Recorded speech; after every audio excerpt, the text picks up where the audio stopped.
आज की कहानी एक शेर और गधे के बीच में हुई वार्तालाप पर आधारित है।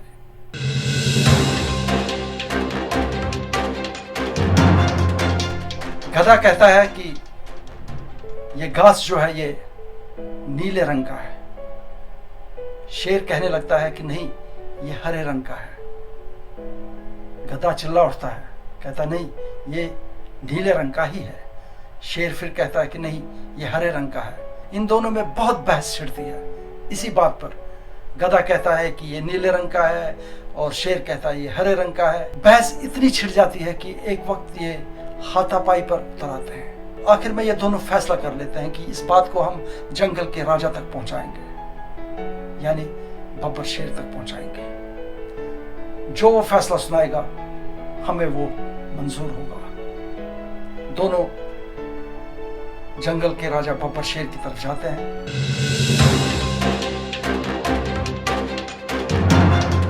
जैसे ही वो बब्बर शेर के पास पहुंचते हैं तो सबसे पहले गधा चिल्ला उठता है, कहता है, हे राजा,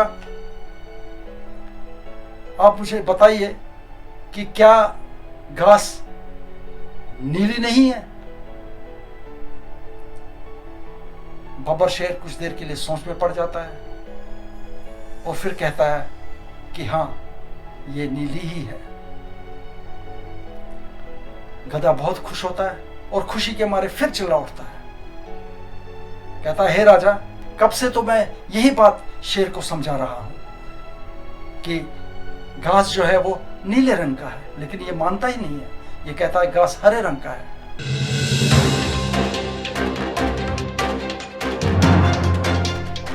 कुछ देर के बाद राजा जो है वो शेर के लिए एक सजा सुनाता है और सजा होती है कि शेर को पूरे 5 साल तक एकदम खामोश रहना है, चुप रहना है।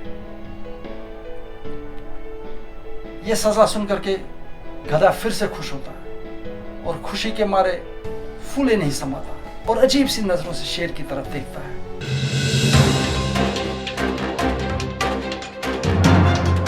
शेर धीरे से राजा की तरफ जाता है और चुपके से राजा से कहता है कि हे राजा,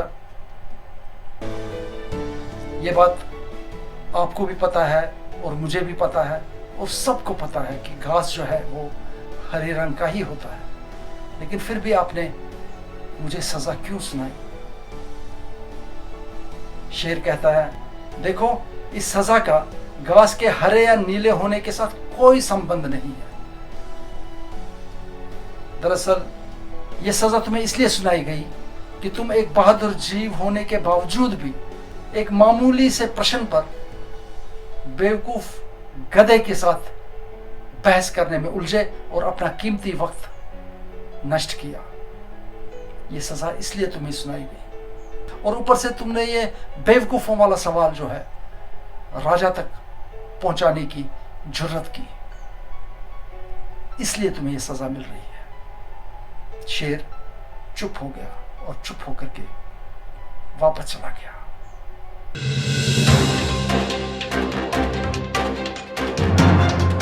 दोस्तों, इस छोटी सी कहानी से हमें एक बहुत बड़ी सीख मिलती है और वो सीख ये है, कभी भी अपना कीमती समय किसी बेवकूफ या जाहिल के साथ बहस करते हुए व्यर्थ नहीं करना चाहिए।